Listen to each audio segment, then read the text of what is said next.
Speaker. Marama Davidson. Thank you, Mr. Speaker.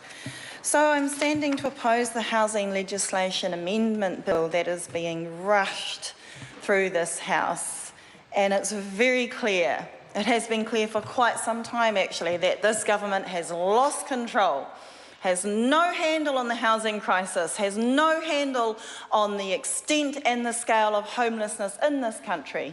And so they are forever continuing to try these band-aid mop-up bits of legislation to make it look as if they are serious about addressing this very serious issue that New Zealanders understand is serious, to make it look like they are addressing the core part of the problem of homelessness and the housing crisis, and are using mop-up, band-aid legislation to do that.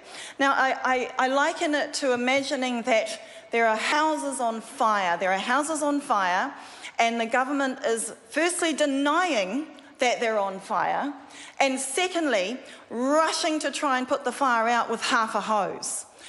So they're mop-up bits, their band-aid legislations aren't even fulsome enough to properly address the emergency status of what is happening, let alone go anywhere near the deeper, fundamental core problems that are causing more and more and more people to become homeless.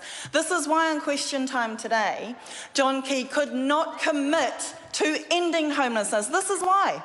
Because he can't. He doesn't want to promise that.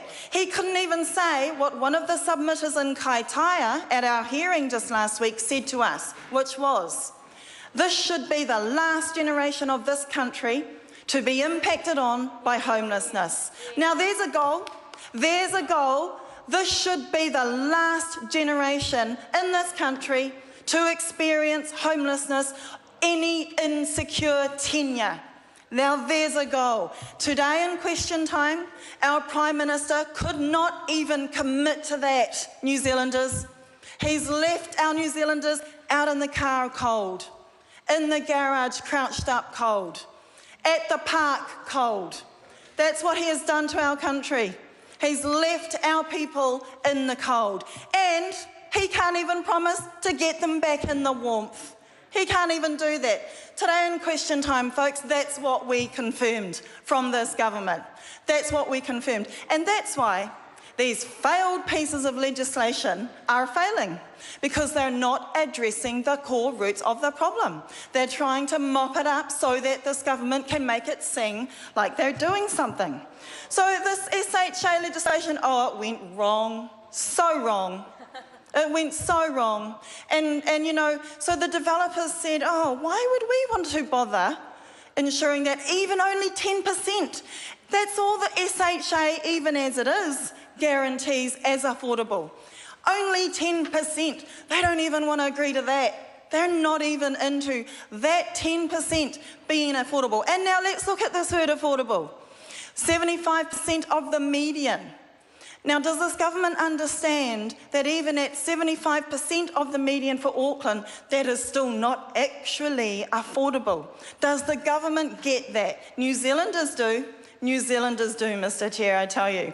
And this is why real solutions, for example, capital funding, for example, a capital gains tax, for example, banning non-resident sales and buyers of homes in New Zealand, for example, the government building affordable housing where our families and our people can then pay, without having to have a deposit, can then pay a weekly amount into the capital of owning their own home.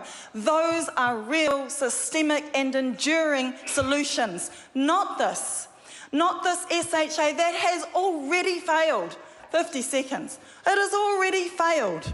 So no, we're not going to support this bill, because it's half a mop, it's half a band-aid. The country is on fire and it's half a water hose. Thank you, Mr. Speaker. Ginny Sully.